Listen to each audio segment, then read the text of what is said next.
Okay, everyone. Hi, good evening, and welcome back to installment number 4 in our series of 5 installments, the 5 avenues to well-being. And we're excited for this one because I think this one is like the home run that we knock it over the wall with this evening's subject, which is the subject of meaning. Okay, so I'm live from the Catskills. This is the green screen, but I'm live from the Catskills, New York, and bringing on my brother, Dr. Yosef, Lynn, live from Jerusalem. And thank you for joining us. And we've come pretty far already. Now this is week number 4, and we started with positive emotions, and then we went to engagement, and then we went to relationships, and now we're dealing with meaning. Okay, I'm just going to tell our producer we have an echo, I think, on my brother's line over there. If you can maybe mute that or tweak it, great. And then we'll get into the show. So if this is your first time joining, a quick review. This 5-part series is based upon the science of positive psychology and the corresponding Judaism or Torah lessons that enhance or display those qualities of positive psychology. And my brother is besides a PhD in corporate institutional psychology, but studied positive psychology at the University of Pennsylvania, where the science was founded by Dr. Martin Seligman, and he's still there, and it is the hub of positive psychology today. And we can see that. You can even see it. There we go.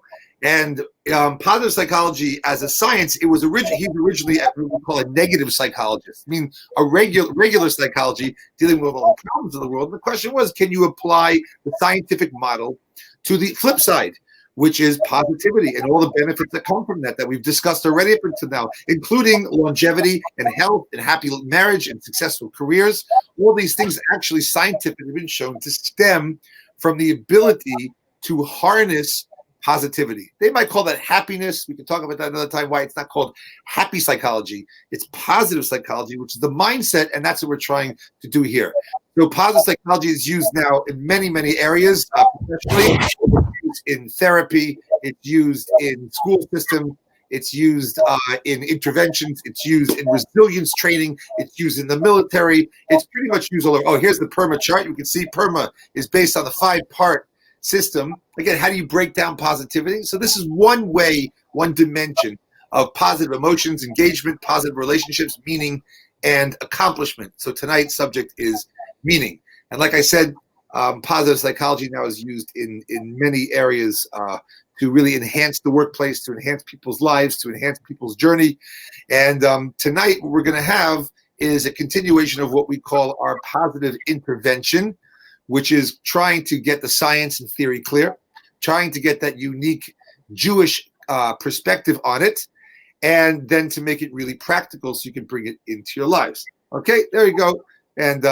And so good. So let's get right to it. And now we go to the slides. Let's get right to it right now. I want to share just one quick idea before we jump in here.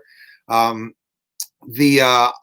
had a young man come to me in Jerusalem, and the person had a serious slew of mental health issues and problems. And unfortunately, at that time, he's an American boy. Just never found himself super genius creative, like draws pictures that would blow your mind. You haven't dreamed about these things. You haven't never seen these things except by other creative minds like that, and never found his place. And unfortunately, this person was basically of suicide. I ended up at my doorstep, and my chaperone from Jerusalem to one of the finest rehabilitation centers that money can buy in America. And we arrived there. So I was the person, I had to take legal responsibility. The parents gave me legal responsibility, and I accompanied this young man there, and I was with him. And the doctor said, "You're talking about the best place money can buy in America." I'm not naming it, but the best place. Okay, and we're there. And so basically what came out of the conversation with all the staff and the physicians was that they're going to provide him the ability and the skills to function in society. But this guy had a question. His question was, I don't want to function in society. I don't like society. I don't want to pay taxes. I don't want to wake up in the morning. I'm not interested in having a job. I'm not interested in any of these things. And basically this institution could just say, well, okay, but we can provide you the skills to be a functioning member of society. A functioning member of society. He's like, I don't want to be. And so I'm sitting there like an idiot. I'm like, wait a second, guys. He doesn't want to wake up in the morning. They're like, no, we can't, we don't give them a reason to wake up in the morning. When the person has a reason to wake up in the morning, we'll give them the skills to be a functioning member of society. But that we can't do. That's not, there's no science to that. So I said, well, that's all I do as a rabbi is try to give people meaning. And I realized like the key ingredient was lost because this guy didn't know why he wanted to get up in the morning at all. What's the purpose of life? What am I doing here? Really? I just have to have a 9-to-5 job and pay my tax and do what everyone else said? And this guy was either crazy enough or creative enough or both to think out of the box and say, you don't have to do any of that. So now what? Okay, and maybe later on the show, my brother and I will share a little bit of our own personal journey because we definitely didn't sign up for Rabbi Club. Okay, so they couldn't give him the meaning, and the meaning is the key. This M in PERMA is really the key. So we have a total of 40 minutes tonight. That's our intro, but I want to hand the science of positive psychology over to my doctor, PhD brother, Rabbi Dr. Yosef Lynn in Jerusalem, to share with us the science of really the most critical part of meaningful life. And so we'll give you the science, and I'll come back on and give you a little about the Jewish perspective of that, and then we'll go back and forth and try and make it real and practical and eventful for all of us here. Okay, great. So thank you for joining, and over to you in Jerusalem, Rabbi Dr. Yosef Lynn. Take it away. Okay, thanks, Shmuel. So the meaning element is huge, and it's probably the place I've spent the most time kind of in the world of positive psychology. And I was encouraged just greatly to even by Marty Seligman himself to just continue on the path to kind of develop this M in PERMA. And the meaningful life is something that all of us think about a lot. It's actually quite interesting. Before pre-PERMA, the major theory in the field of positive psychology was called authentic happiness theory. And the way that it was set up is that there are 3 levels of life, and one higher than the other. And the higher you go, the happier you are. And the lowest level of life, okay, we'll talk about, let's say, the first level of life was called the good life. And that good life is trying to fill your life with as many positive emotions as possible, things that make you happy in the moment, things you don't have to work hard for. Great. The second level of life is called the engaged life, which is things you have to work hard for and pursuing things that have a goal to them and using your strengths to really accomplish something. And that was the next level of happiness. But the highest level of happiness, the third level of happiness, which was called the meaningful life. And the meaningful life is actually something quite amazing. And it's really the idea of the way that meaning is described. And in the field of positive psychology, there's a bit of a debate about how to go about it. But for our sake, I'm going to go with the way that I was taught, that the words meaning and purpose actually mean the same thing. And the meaningful life is being connected to something outside of yourself. The bigger that thing is outside of yourself, the more meaning you have. And the more meaning you have, the happier you are. And that's really the meaningful life. And meaning is just a huge element. Now it's one of the 5 elements of PERMA, but meaning is just such a strong part of the field of positive psychology. It's really something that actually really drew me towards the field more than anything else. And I just want to give you a bit of an insight as far as where the whole world of meaning actually kind of came from as a science, and even kind of beyond that, the impact that having meaning in your life can play. When people think of meaning, one of the most modern names that comes to mind, and we'll focus on this, is Viktor Frankl.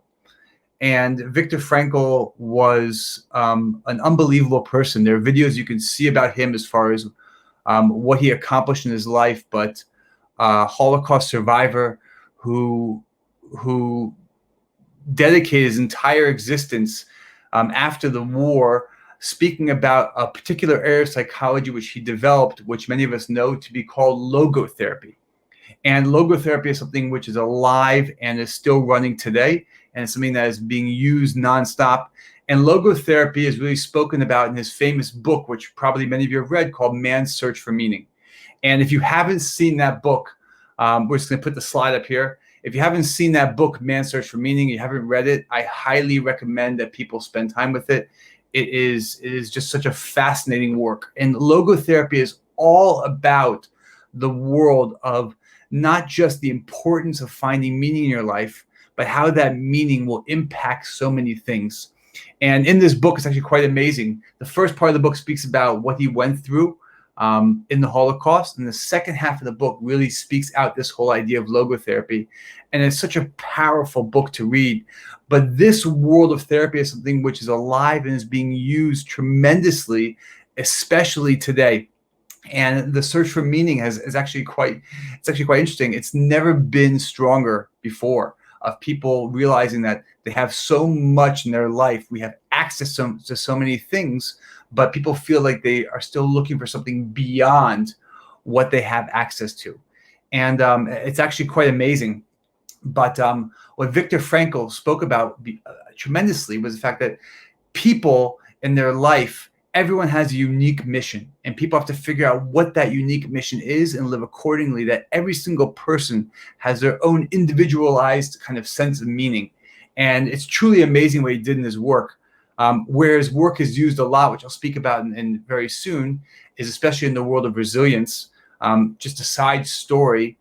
I was given the privilege just recently to be a part of a very powerful conversation with a friend of mine who is a Holocaust survivor in his mid-90s. Hard to call him my friend, but a real role model and a heroic figure in my life, and a really unbelievable psychiatrist. And I was part of a conversation where this psychiatrist was basically trying to spend time looking at what did this person have that allowed this person not just to survive the Holocaust, but after the Holocaust, this person, the survivor, did so many things to help others. And, when we walked out of the meeting, basically about 2 hours later, she said to me, the sense of meaning that this person has is so unbelievable, that it's so clear that this is such a major part of what allowed this person not just to survive, but to thrive afterwards.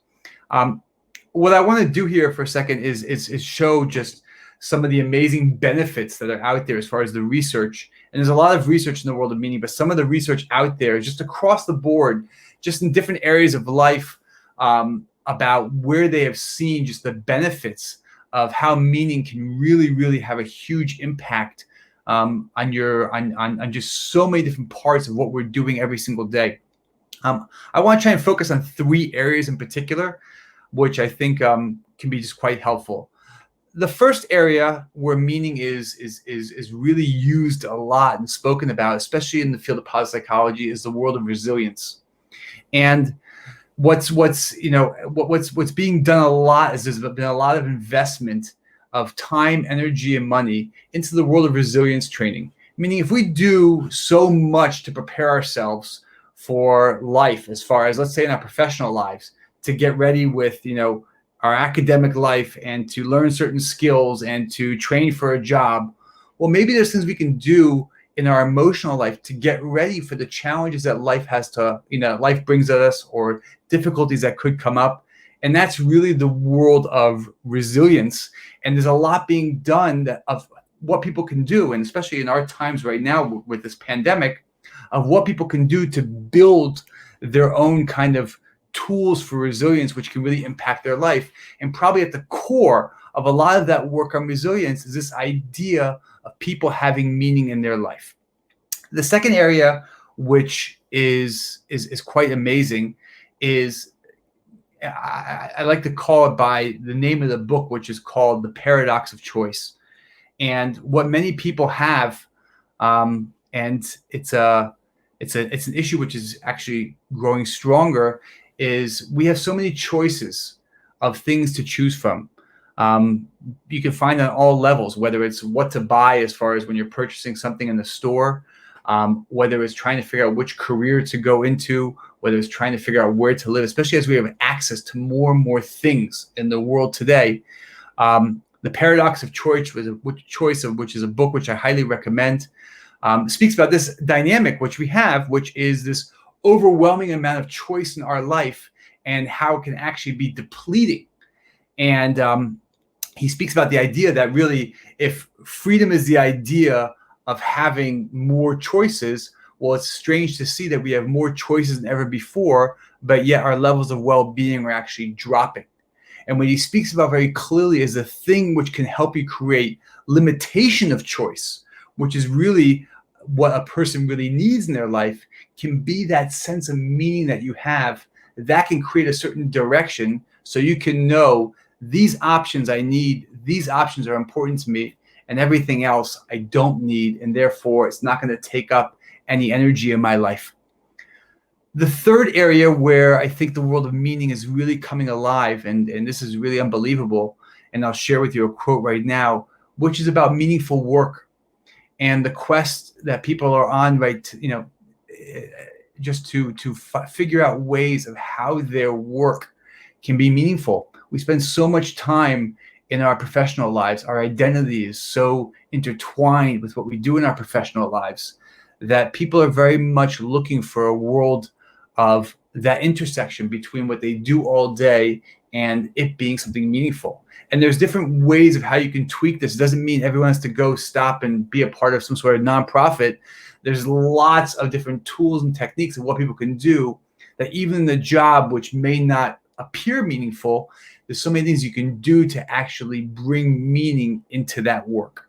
And those are kind of three areas where the world of meaning and positive psychology are really kind of just are growing tremendously. The amount of research is awesome to see. But those are kind of three areas that I wanted to speak about of where meaning is alive and active.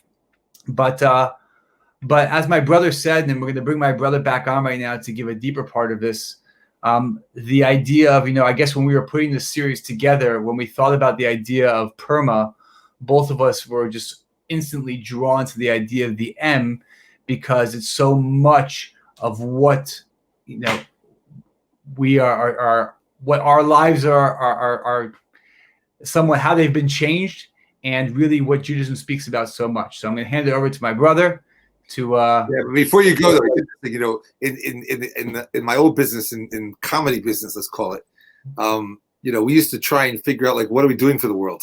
Okay, we might be funny, but most of the time we're really stupid, and most of the time it's at someone else's expense. And by the way, you can tell the difference between a laugh that's a laugh because something's funny, or a laugh that's because it's somebody at someone else's expense. It's a different kind of laugh. But we used to try and justify, like, what are we doing? And like at the end of the day, is people's lives are so miserable, you got to give them an escape.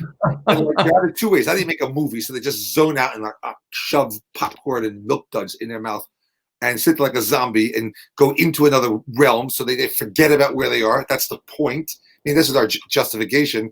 Or the other point is, like, you could just give them the catharsis of laughing, which actually they don't even know, but like whatever it is, the hormones and the endorphins, whatever it is that does, it's like they'll be better off if they laugh. We used to really just try and justify what we're doing. Amazing. But sadly, like, one of the great icons of Jewish humor, Woody Allen, and people laugh at these interviews that he has when they ask him, why does he do what he does? And he says, well, the world's just going to implode because the sun's going to implode and everything's going to turn to nothing. So actually there's no meaning in life, because he's a total atheist. So there's no meaning, there's no purpose.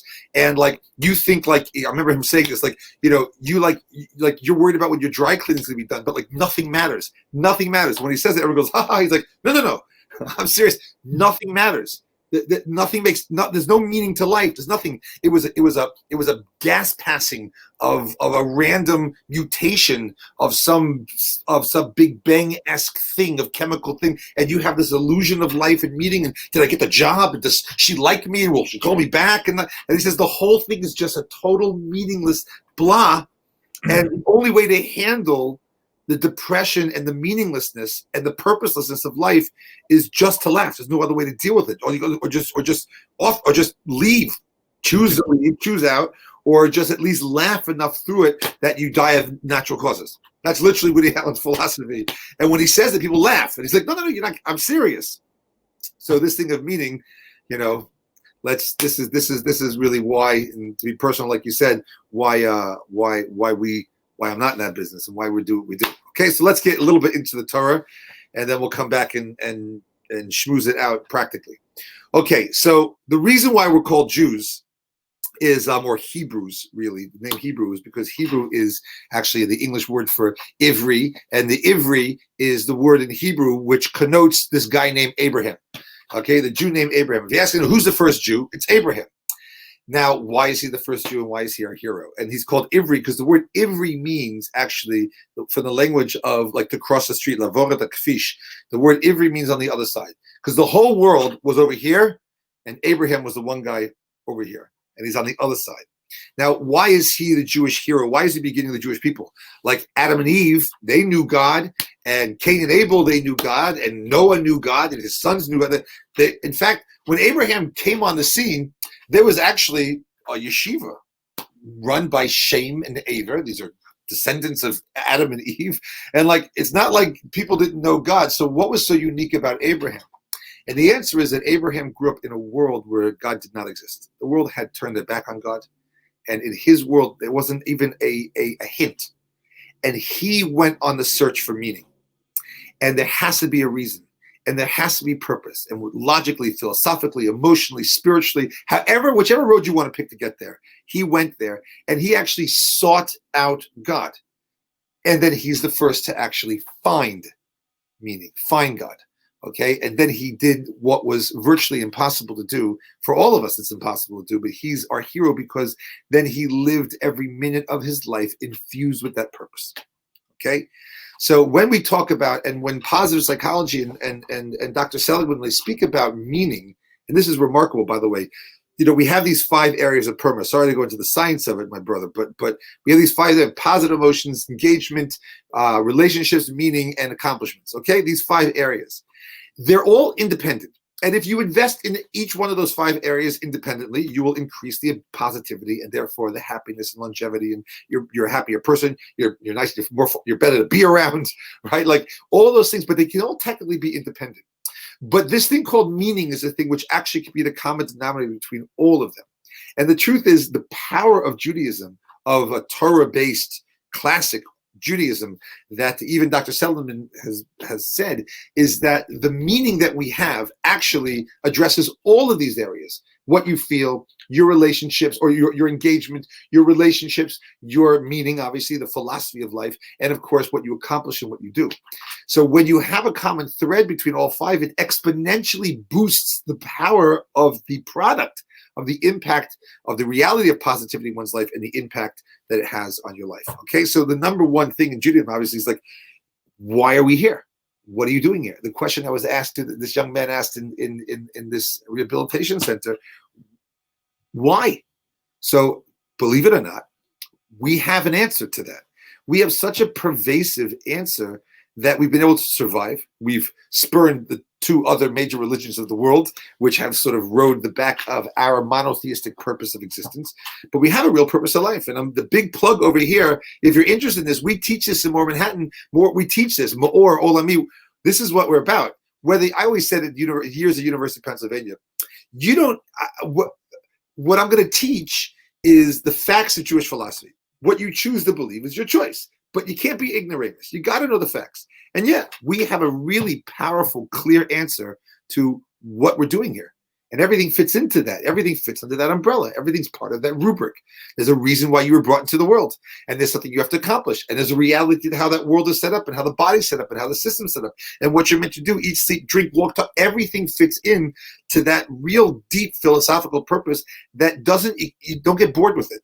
You can plumb the depth of that all the way through. And we are people who record every single important word on the issue to make sure it's available and clear and can be lived and can be incorporated and can drive our whole existence. And I think we've done pretty darn well as a people. If you're looking for a philosophy with all the antagonism and obstacles that we've had, and 3,500 years later, we're still kicking and doing quite a decent job of it, I'd say, as a philosophy, as a people, you should want to know. Our great aunt was the dean of Sarah Lawrence College, a humanist, secularist, extremely brilliant woman, and I loved her very, very, very much. I used to spend a lot of time in her apartment on 88th and Madison, overlooking Central Park behind the Guggenheim, and we had many, many powerful intellectual conversations. Of course, she's my great aunt. She knows how I was raised, which was not with this. Right. And we realized, I asked her, hey, Aunt Marilyn, what are the 10 things you believe more than anything else in the world? Like what the things you have to teach the world? Every person has to know morality. What are the 10 ones? And she could list them. Boom, boom, boom. This is the morality of existence. And I said, okay, fine. What if I told you what page they're on? Like, we don't want to read the rest of the book. Like, these things didn't come out of a vacuum. Morality, monotheism, human purpose in life, human dignity, and human rights. These things are not inventions. They're not conventions or inventions. These things are the products of a deep life philosophy. So number one, Jewish philosophy. You want meaning in your life? I think we have one of the most competitive philosophies for meaning that can beautifully infuse every area. Okay, now the second thing. We used to have this exercise at University of Pennsylvania. We have the students put down the career goals, right? And then what are your tombstone? Like, what do you want your tombstone? So usually the hedge fund and the house in the Hamptons and all the things and the trappings that you want when you're thinking about your career in college are not necessarily ever being found on what you want on the tombstone. Okay, and then you put down like, okay, so what are you doing each and every day to achieve those goals? Your career goals, and they can boom, boom, boom, boom, boom. The second you wake up in the morning, the cup of coffee you have is part of that goal. Who you meet, what you do, what fraternity, sorority, where you going, your interview, job, where your summer plans, internship, everything's part of that goal. What are you doing every single day to reach the tombstone goals? And it's like, blank stares. Well, what do you mean? I'm just living. Those are more important. You agree they're more important. They want the tombstones. These career goals don't even make the tombstone. And yet you have every minute of your day worked out to achieve your career goals, and there's no science there's nothing, right? There's a big problem. So the beauty of a Jewish life is that constantly being reminded of life's goals, constantly. It's the wallpaper. It's in everything. If a person is inspired by the minutia, the surgical precision of Jewish law, which is the detailed manifestation of the big ideas, and a person's inspired by that and they appreciate the details. The devil is not in the details. Not at all. It's a terrible expression. The love is in the details. Okay, the details of law, from blessings that we make to the laws that guide us, to every consciousness and mindfulness that Judaism asks of us in our daily routines, in the mitzvot, in the calendar, in the seasons, in the life cycles. Right, those things are constantly chiropracting the body or the mindset into a place where life's real goals are at the forefront. And then, of course, the number 3 thing on my list is that, well, hey, how about a whole day? How about 1/7 of your life? How about a whole day devoted to this? A whole day where all the distractions, all the things that are not going to be on the tombstone are thrown away. And everything that is about who you are and life's goals, your philosophy, your purpose, how everything else fits in, from what you eat to who you speak to what you think, to where you're going, is all an opportunity to connect to all those things. It's not just like, oh, my day's filtered, like I got to work out in the morning, work out in the evening, otherwise I'll get a bad back and I'll be stiff and it's not just like things I throw in just to save me from, decay. It's actually a vibrant time and space in order to engage all the things that and to coalesce all of the meaning that we have. You can't look anywhere in Jewish life of philosophy and deed and not find the through line of meaning everywhere. And that's really, when you come to Judaism in an intelligent way, we believe very strongly that that's what you're going to find. You're going to find that tapestry, that chemistry, that symphony, that beauty that is all with the undercurrent of the philosophy and the meaning of life. I'll just give you an amazing story. There's when you go to a place called Landshut in Poland, there's a big castle, and there's a shul there, and the shul survived. And the story is that the Germans tried to burn down the shul numerous times, and the Polish non-Jews kept running out and throwing water on it. And it's right next to the castle in this place called Landshut. Okay, the Landshut family, the very famous aristocratic Polish noble family, Potocki family. The story goes that one of the members of that family actually became a very prominent convert to Judaism, burnt at the stake for his beliefs. And the story goes that the Jews were forced to work for these Polish noblemen that would sit on Friday afternoon and drink and get good and drunk and beat the Jew. That was like the fun thing to do, beat the Jew. And they'd kick him and make him go under the table in the mud, kick him, beat him, and make him cluck like a chicken and bark like a dog. And one of these Polish noblemen decided, a young guy would watch this happen, and decided to follow this Jew home. And he followed the Jew home, and they got there on Friday night, and he peered in the window of the shtetl, so to speak. I'm dramatizing it, but like the Hollywood drama, peered in the window of the shtetl, and he saw this man who an hour earlier was clucking like a chicken, barking like a dog, bleeding and covered in mud, and under the table, and the bunt of the jokes and the rebuke of the Polish nobleman. And there he was, standing in his Shabbos fineries with a wife and children, dramatizing it, and the Shabbat candles and the wine on the table, and standing like a king. and saying Kiddush over a beautiful cup of overflowing with wine. And this person couldn't believe what he was seeing. How come 2 minutes ago the guy barked like a dog, clucked like a chicken, and here he is standing like he's king of the world, right? Because he is, because he knew who he was, because that's not who you are. Who he was as a Jew is the meaning in life and the purpose in life, and that could overcome everything. Okay, so let me bring my brother back in. Let's try and make this practical for our last 15 minutes over here. Okay, there are lots of stories like that. And really, we'll share this in a real way. We were definitely both raised in a way where we were, let's just call it, subject to just the norms of life. I think today's younger generation, they are looking more for meaning in their profession. I don't remember that being a thing when I was in college. Like, I want to do something, you want to go to medicine because you want to help people, because there could be very altruistic motives. But I think today people are looking for that more. There's a more of a consciousness today, I think. Could be like in the 60s, or the hippie generation, like there was a big consciousness and kind of like, went on vacation, or like a frontal lobotomy of consciousness for in the 80s in the Wall Street era. And it's coming back now, I think. You also have a whole world of availability. So when, it used to be that people could think that if I just get this or I just get that, but now so many things are at our fingertips. We can travel to so many places. We can work in so many different kinds of professions because of the world of technology. So the more you have, if you see those things are not providing a meaning, and as the world changes, we are able to access more and more. So that also fills, that also creates a bit of a void as well. Let's get like really practical, okay? What's the sort of your scientific approach over here? How does a person find it? Now, it's important to have, like, if you're in a job and the job is just because you're good at what you do and you can do it well and you can make money. There's a marketplace out there. You got to make money. You got to live. You got to do things honestly. Okay, but like people, you see these people who are passionate out there about their cause, right? So like.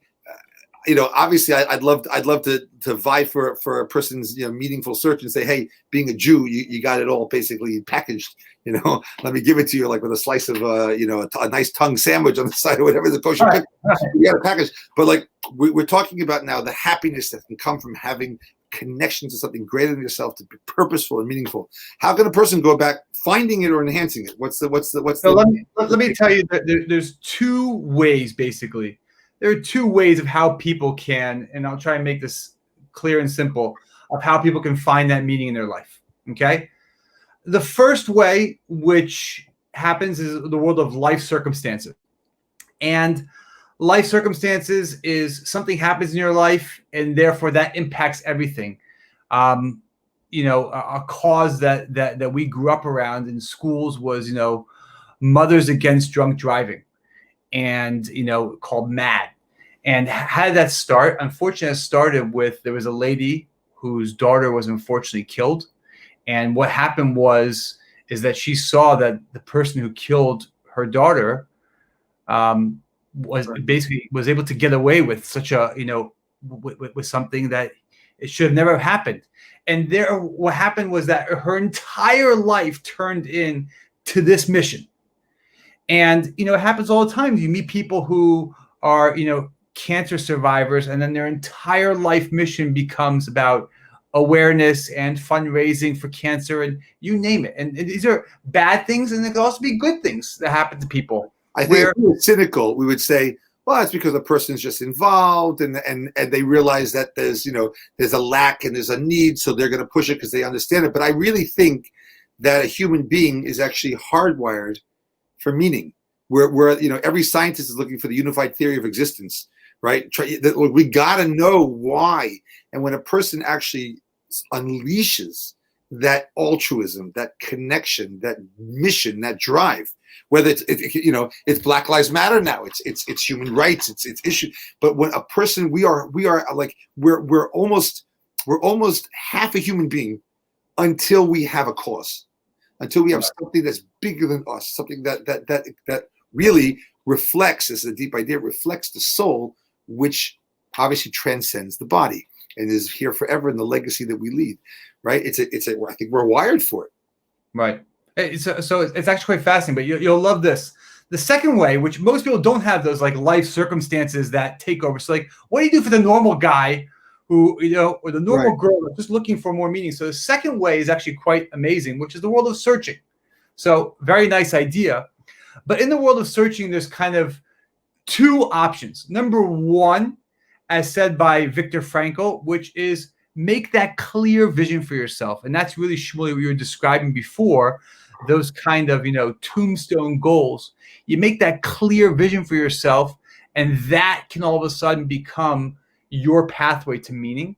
And number two, which is amazing, and this was told to me by Marty Seligman himself when I discussed the topic of meaning, because it was really one of the main things that drove me to the world of positive psychology.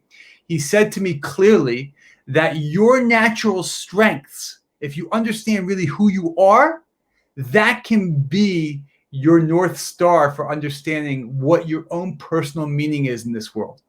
And that's an amazing thing. So for most people who fall into the category of searching, these are really the two options of how you can go about scientifically to kind of discover what that meaningful thing is.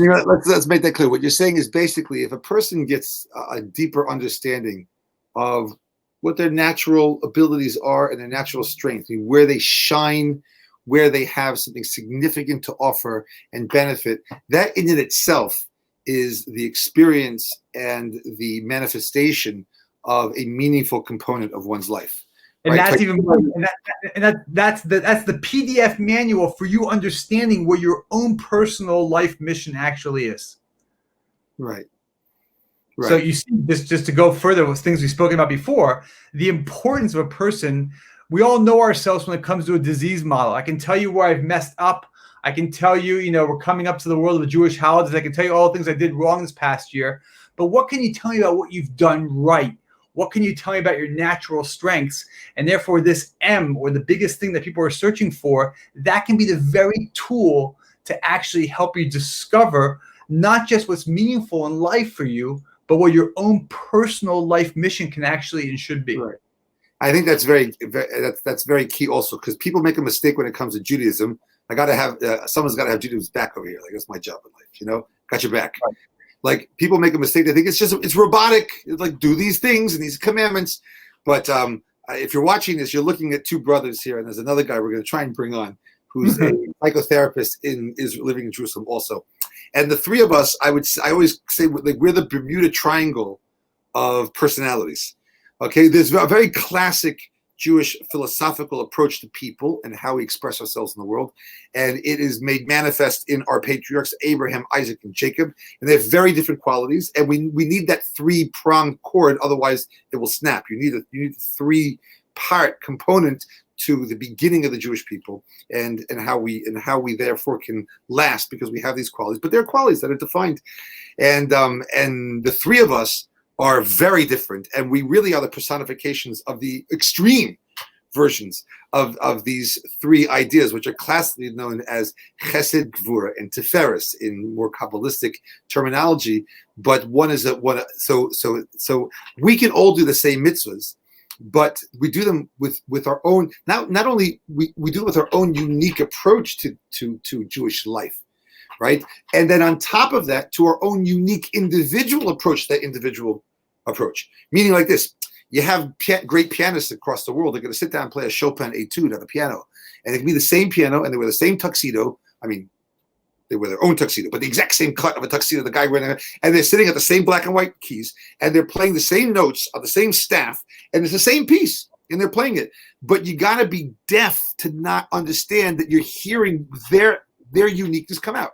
You have the same notes and the same rules to music and the same piano, but all those things only provide the backdrop for not only music to be heard, but music to be at the highest level. Without the boundaries and the ideas and the practice, if you don't play the scales your whole life, you're never going to be able to play Beethoven. You never play with Chopin. You won't be able to. You'll just bang your head on the piano and spray paint it, and but no music will ever come out.